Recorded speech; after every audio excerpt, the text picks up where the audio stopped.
porter un message qui traite des papas, pour moi, n'est jamais chose facile. Et la raison est simple, c'est parce que les pères sont tellement décriés chez nous.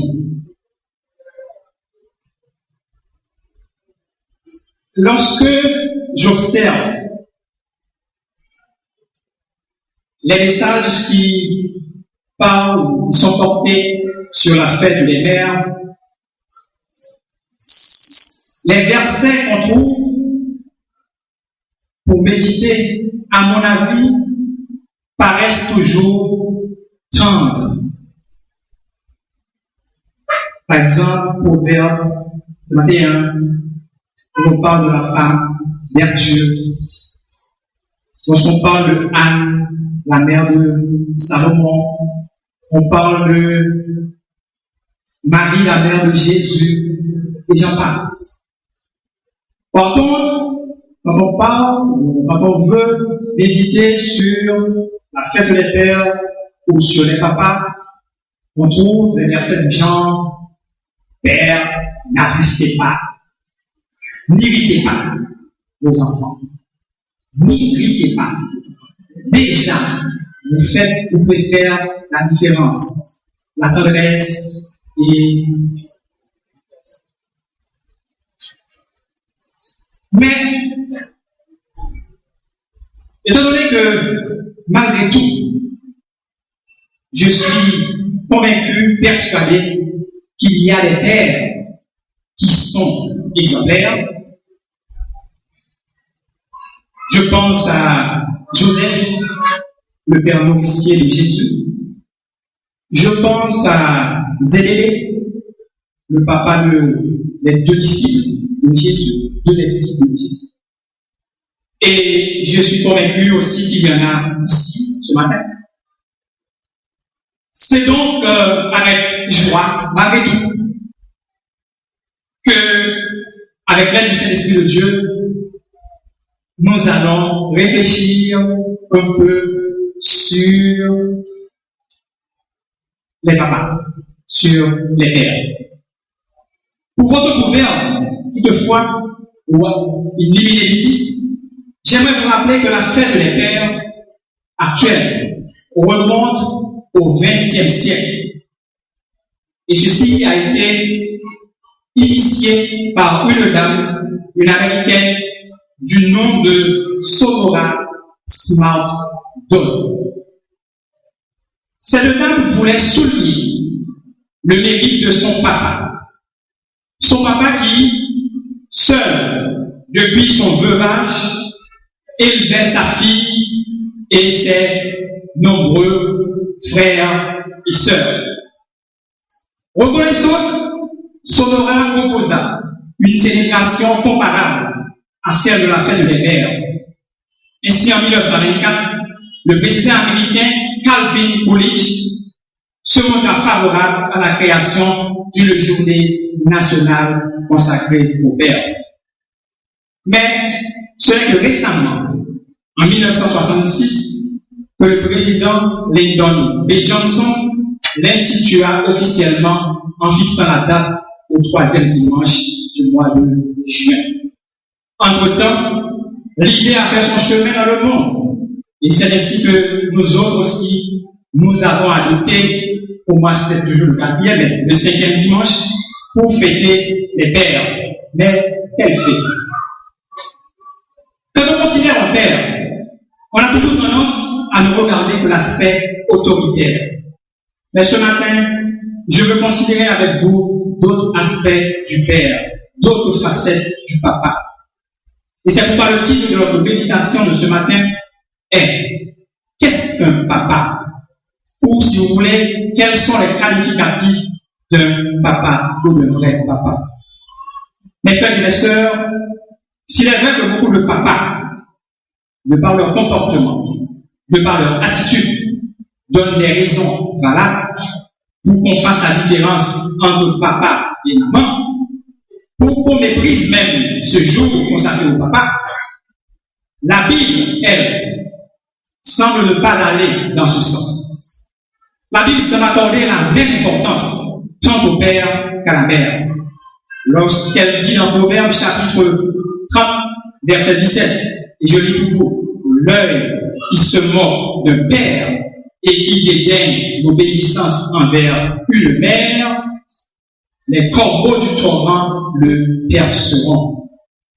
Elle poursuit en disant, au verset 22, Proverbe 24, écoute ton père, lui qui t'a engendré, et ne méprise pas ta mère quand elle est devenue vieille. Et au verset 25, nous lisons que ton père et ta mère se réjouissent. Dans aucun de ces versets, il n'est dit d'avoir une attitude envers la mère seulement. Donc, mes sœurs, les mamans, ce matin, vous qui êtes ici, il revient à vous de rehausser l'éclat de la fête des pères. Car la Bible a mis le père et la mère auprès des enfants pour leur total épanouissement. La Bible n'a pas mis la maman out le père.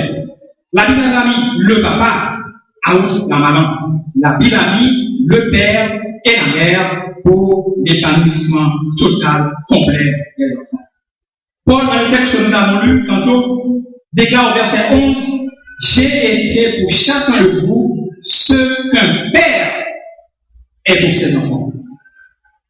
Il va sans dire que, si Paul le dit, c'est que le père a sa place, a toute son importance dans la famille.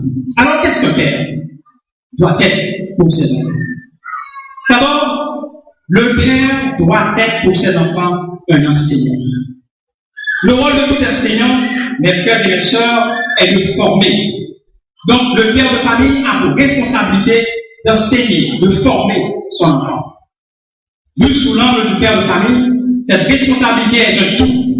Elle est spirituelle, intellectuelle et émotionnelle. En Deutéronome, chapitre 28, versets 18 à 21, Dieu donne au père la responsabilité d'enseigner, d'instruire, de former les enfants en suivant la parole. Et cette responsabilité, elle ne peut être laissée à certaines institutions religieuses telles que l'Église ou l'école du dimanche. Nous avons tendance, surtout en Haïti, à penser ou à vouloir que l'école du dimanche et l'Église fassent votre boulot à votre place. Non. En tant que père, en tant que papa, nous devons instruire nos enfants dans la parole de Dieu chez nous. Et ce n'est pas seulement au culte de famille que nous devons faire preuve d'enseignants. Pour être valable et efficace, l'éducation doit se faire partout. La Bible dit, dans le Deutéronome 28, tu les enseigneras à tes enfants quand tu seras dans ta maison, quand tu seras en voyage, quand tu te coucheras et quand tu te lèveras.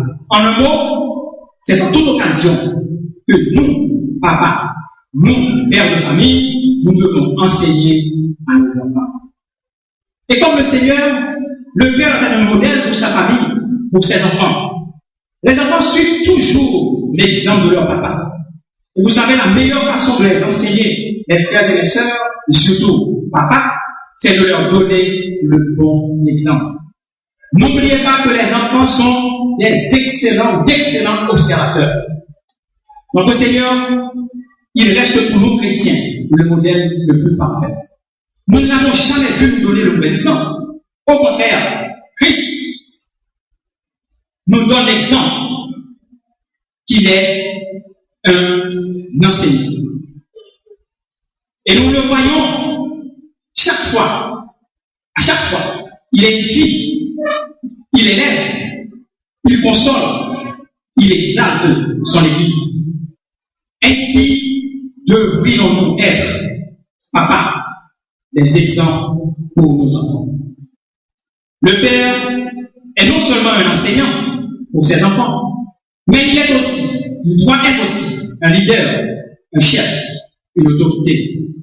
Et là, je comprends lorsque, assez souvent, on prend le Père comme quelqu'un qui dirige qui, corrige qui, de l'autorité qui exerce son autorité. La première idée, effectivement, qui vient à l'esprit quand on parle de papa, c'est quelqu'un qui établit les règles. C'est quelqu'un qui corrige. Eh bien oui, les enfants ont besoin d'être corrigés. Les enfants ont besoin d'être disciplinés. Pour devenir les adultes responsables, ils ont besoin de discipline. Certaines fois, dommage, certains papas croient que la discipline, l'autorité suppose traitement sévère, suppose des menaces, suppose des propos blessants. Or, dans la Bible, la discipline parentale n'est pas associée à la dureté. Au contraire, elle est associée à l'amour, à l'exemple de Dieu, selon Hébreux chapitre 12. Le père, en tant que patriarche de son foyer, a la grande responsabilité de jouer son rôle de dirigeant vis-à-vis de ses enfants. Il a le devoir de contribuer à créer un foyer où l'Esprit Saint puisse demeurer. Il doit participer activement à l'établissement des règles et de la discipline familiale. Et ces règles doivent être établies sur le Seigneur. Au psaume 127, nous lisons « Si l'Éternel ne bâtit la maison ». Cela veut dire que le père de famille, il doit savoir que le foyer doit se reposer sur l'Éternel. Sinon, ce sera comme un château de cartes. Et n'importe quoi, n'importe quel vent peut le détruire. Papa, vous devez marquer le cœur de vos enfants quand ils sont petits. En étant leader, en étant l'autorité de la famille, papa, vous devez être à l'écoute de vos enfants. Nous devons les encourager dans ce qu'ils font. Avez-vous déjà vu un enseignant décourager son élève? Jamais. Le bon prof, même quand l'élève est un chrétien, l'encourage et l'aide. Alors, vous, père qui êtes ici ce matin, êtes-vous un père qui exhorte? Ou sommes-nous un père, des pères qui exhortent? Sommes-nous des pères qui encouragent? Très souvent, nous, papa, nous pensons en tant que leader, nous ne devons pas nous montrer affectueux envers nos enfants. C'est une très mauvaise pensée. Et à ce sujet, j'aimerais partager avec vous l'histoire d'un petit garçon. Ce petit garçon, il est resté au seuil de sa maison, la maison maternelle, très tard. Un enfant de 8 ans. Il attendait son papa qui rentrait de son travail. Et quand il l'a vu venir, il a accouru pour sauter sur les épaules de son papa. Il a laissé sur le père se déshabiller, prendre sa douche, prendre sa nourriture. Et il a appelé son papa pour lui dire « Papa, combien gagnes-tu par jour ?» Le papa n'a pas voulu répondre. Il a insisté, disant « Papa, s'il te plaît, dis-moi combien tu gagnes par jour. » Et après maintes hésitations, le papa me dit « Je gagne $12 par jour. » Et il est allé. Il est retourné, il a dit « Papa, tu es sûr que tu gagnes $12 par jour? » Papa a dit « Oui, je gagne $12 par jour. » Est-ce que tu peux me donner $6, s'il te plaît? Et le papa de lui dire « Mais qu'est-ce que tu vas faire avec $6? Un jeune, 8 ans, qu'est-ce que tu vas faire avec $6? » Le papa ne lui a pas donné les $6. Il est allé, il est retourné dans sa chambre avec les larmes aux yeux. Quelques instants après, le papa s'est approché de lui dans sa chambre pour lui dire « Mon fils, pardonne-moi, j'ai été dur envers toi. Je n'étais pas tendre envers toi. Voici les $6. » Et le fils de lui dire « Non, papa, j'ai eu le temps de trouver les $6.